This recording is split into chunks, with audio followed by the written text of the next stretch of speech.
दुबे, आपकी घोषणा कब होने वाली है, जल्दी से बता दीजिए जरा भाई। नीतीश कुमार हो गए, जयंत चौधरी हो गए, उद्धव ठाकरे कब आ रहे हैं, बताइए। मानक जी नमस्ते। सबसे पहले तो तीनों ही महापुरुषों को जिनको भारत रत्न मिला, अभी वही चर्चा कर रहे थे। अगर बाल ठाकरे को भारत रत्न दे दिया आनंद दुबे, आप समझ लीजिए कि बस अगला नंबर आ जाएंगे ना। मानक जी सबसे पहले तो तीनों महापुरुषों को जिनको भारत रत्न आज दिया गया है उनको हम बधाई देते हैं। चाहे चौधरी चरण सिंह साहब हों, हमारे स्वामीनाथन जी हैं, पीवी नरसिम्हा राव साहब, तीनों ही महापुरुषों का देश के लिए एक महत्वपूर्ण योगदान रहा है।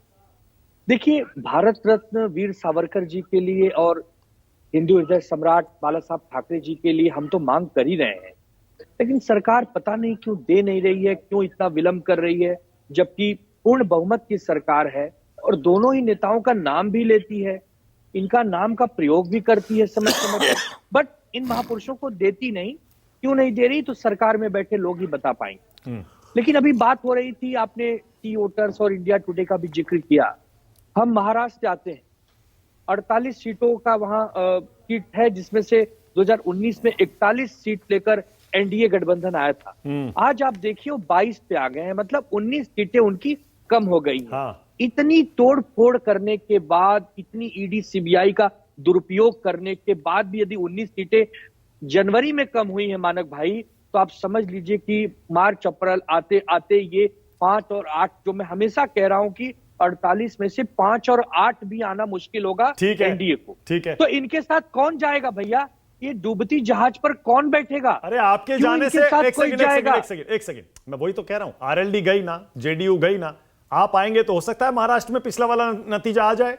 हम इनके साथ बिल्कुल नहीं जाएंगे। इनका चाल चरित्र चेहरा देश के सामने आ चुका है। वीर सावरकर और बाल ठाकरे को अगर भारत रत्न दे दिया, आपकी मांग पूरी कर दी, तब भी नहीं जाएंगे? नहीं, उनको देना ही पड़ेगा, तब भी नहीं जाएंगे। ये हमारा अरे तब भी नहीं जाएंगे, लेकिन उनको ये दे नहीं रहे। ये बहुत बड़ा विडंबना है कि उनको दे क्यों नहीं रहे। अच्छा, जयंत चौधरी क्यों जा रहे हैं भाई? एक एक करके क्यों आपके सहयोगी छोड़ते जा रहे हैं? देखिए, जयंत चौधरी जी कहीं गए नहीं है। आज उनका स्टेटमेंट सीधा है कि भाई अब मैं क्या कहूं, इतना बड़ा सम्मान यदि मेरे बुजुर्गों को दिया गया है तो ये तो खुशी की बात है। नहीं, एक मिनट, मिसकोट कर रहे हैं। उनसे पूछा गया एनडीए में जा रहे हैं या नहीं जा रहे हैं, उन्होंने कहा कोई कसर रहती है क्या? आज मैं किस मुंह से इनकार करूं? अब बचा क्या है? देखिए, तो स्वीकार कर लीजिए। आप मानक भाई, आप तो इतने वरिष्ठ हैं, राजनीतिक संभावनाओं का खेल है, जब तक पत्ते शो नहीं हो जाते हम किस पर विश्वास करें?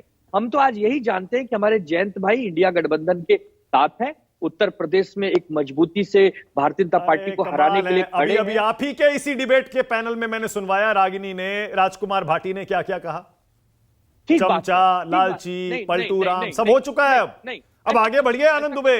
नहीं, मैं वही कह रहा हूं कि जयंत चौधरी जी अभी भी इंडिया गठबंधन के साथ बने हुए हैं। ठीक है, कोई अफवाह फैला रहा है, कोई अटकलें लगा रहा है तो उसको मुबारक हो, लेकिन भारतीय जनता पार्टी को किसी भी कीमत पर इतने नहीं देंगे, चाहे महाराष्ट्र हो और चाहे विनोद अग्निहोत्री। ओके, उसके बाद आ रहा हूं, अभी ब्रिजमोहन जी आ रहा हूं।